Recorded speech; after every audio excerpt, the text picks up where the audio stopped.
আইছিলাম রাজবাড়ি রাজার বাড়িতে বুইরা সোদা ঘর বানাইছে তা রাজা বাড়িতে নাই রাজা বানি কোনে বেড়াবার গেছে বাউদা সোদা রাজা বাউদা সোদা বানি কোনে গেছে বেড়াবার নিগে।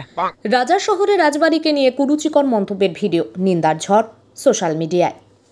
রাজা শহরে রাজবাড়িকে নিয়ে কুরুচিকর মন্তব্যের ভিডিও বানালো এক অচেনা যুবক। ভিডিও সোশ্যাল মিডিয়াতে ভাইরাল হতেই তোলপাড় সমগ্র মহল।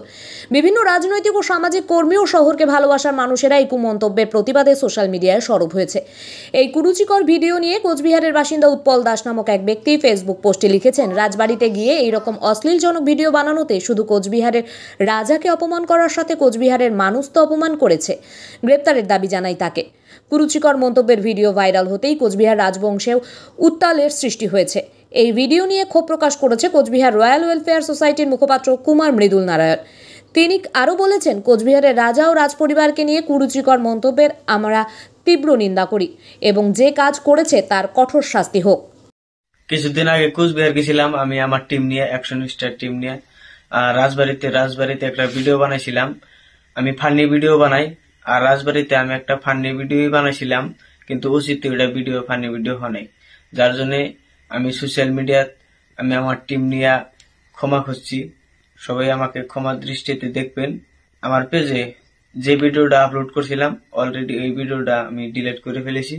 সবাই আমাকে ক্ষমা দৃষ্টিতে দেখবেন। দাদা, ইতিমধ্যেই একটা ভিডিও ভাইরাল হয়েছে কোচবিহারের মহারাজাদেরকে নিয়ে কুরুচিকর মন্তব্য করে একটি যুবক রাজবাড়িতে তার একটি রিলস বানিয়ে সে একটা সোশ্যাল মিডিয়া পোস্ট করেছে। জনৈক এক ব্যক্তি উৎপল দাস নামে সেই ভিডিও পোস্ট করে গ্রেপ্তারের দাবি জানিয়েছে। কি বলবে সে বিষয়টা?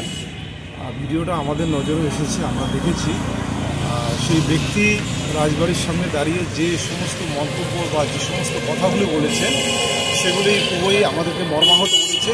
পাশাপাশি আমাদেরকে বলতে সমস্ত কোচবিহারবাসীর মনে আঘাত এনেছে তার এই বক্তব্য। আমরা সেই ব্যক্তির উপযুক্ত শাস্তি দাবি জানাচ্ছি। পাশাপাশি ভবিষ্যতে আরও যাতে কোনো রকম এইরকম ভিডিও বা এইরকম রিলস আমাদের রাজবাড়ি হোক বা আমাদের রাজা মহারাজা বা এখানকার ঐতিহ্য এখানকার সংস্কৃতি সম্পর্কে কেউ না করে, সে বিষয়ে আমরা ওয়ার্নিং দিয়ে রাখছি। এরকম করলে কিন্তু আমরা ছেড়ে কথা বলবো। এটা নিয়ে কি কোনো রকম প্রতিবাদ কর্মসূচি কি হবে আগামী? আমরা এখন যেহেতু আমরা দেখলাম, আমরা সবার সঙ্গে কথা বলছি, বলার পরে আইনি পদক্ষেপ আমরা অবশ্যই নিব। তার পরবর্তীতে আবার বসে আমরা ঠিক করবো আরও আগামীতে কী করা যায়। দাদা, আপনার নাম কি দায়িত্ব আছেন? কুমার মৃদুল নারায়ণ, মুখপাত্র, the Cooch Behar royal family successor welfare. Thank you.